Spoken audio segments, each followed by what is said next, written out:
talk about how to use chromatic notes on the blues line. So first look, it's gonna start how blues chord progression is. It mainly has 12 bars. From those 4 are C. Each bar has 4 beats. Then the next 2 bars will be F.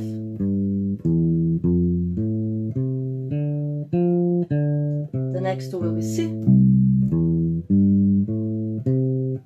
And then 1 of G, 1 of the F, and 1 of C, or 2 of C, it's the same.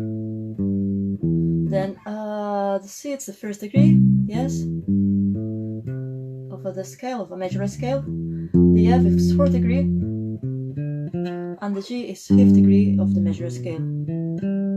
Then, once we got that, that's the basics. Normally, what I was playing, it was 6 chord. So that's the triad, 1, 3, and 5. And this note it's 6. So if we take the major scale as a reference, we give a number to each note of the major scale, that will be 1, 2, 3, 4, 5, 6.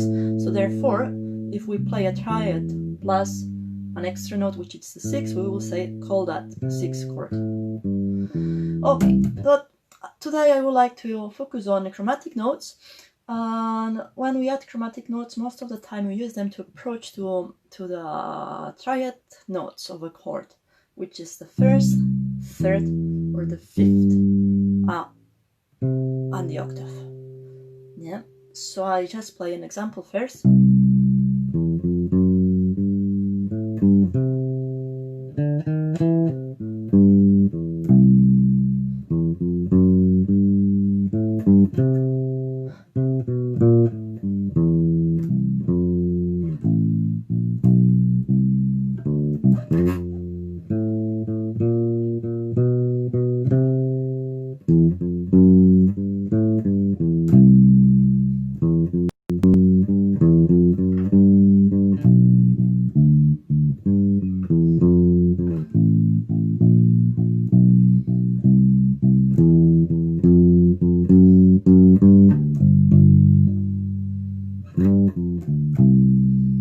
So I just play a blues using chromatic notes or approximation notes, which can be the same because these chromatic notes, it's a way to approximate the notes of the chord.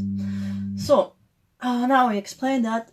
So mainly the extra notes I was playing, I was mainly going from the 3rd to the 5th. Yes, so if that's the major chord, so first I was playing the 1st, and then I was carrying on with the 3rd,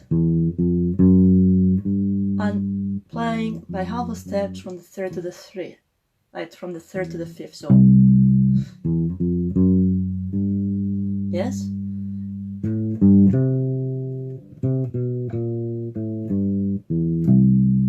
Okay, then what I did first, it was root, yeah, that's 3rd, half a step, 5th, and then 6, and then I was going from the octave till the 7th, which the 7 it's a part of the chord as well.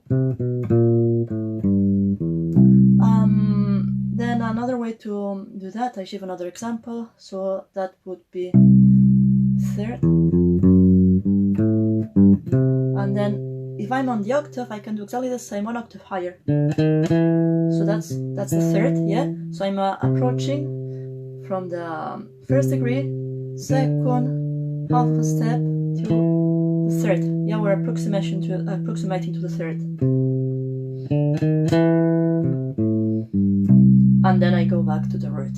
Yes, so normally we create a bit of tension with the approximation notes approximating to the 3rd or the 5th of the chord, and then we relax it. So that's tension,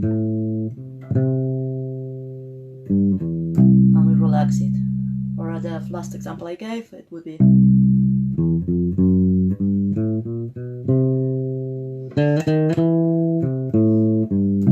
yeah. So we always calm it down after, because otherwise if you're just playing chromatic notes all the time, it's a bit too much, and sometimes it's good to alternate. Just play the note of the chords and some chromatism. Yeah. Then the other thing, when we change from C to F, it's a really good way to, or a good place where to use those notes. So that would be.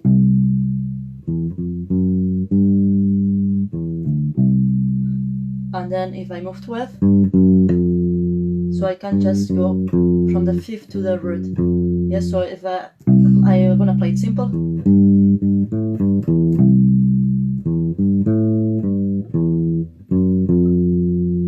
Yeah, so now I was playing the C chord. And then last bar, I just play half a step higher before the F, and I carry on playing the 6.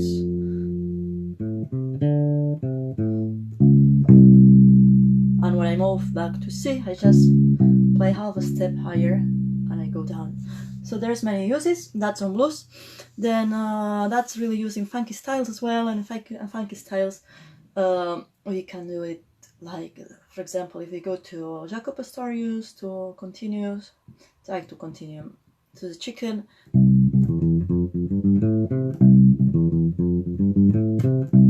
So that's the line.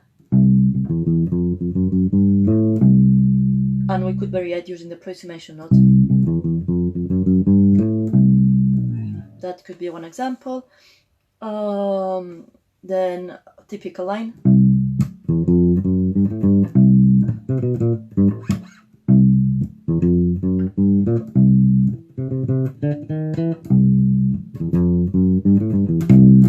And there's many. Yeah, so just to play that a bit, to play with all those notes, find a groove that you feel comfortable, and carry on. Yeah, and try to experiment new things. That's it for today. Thank you. Bye.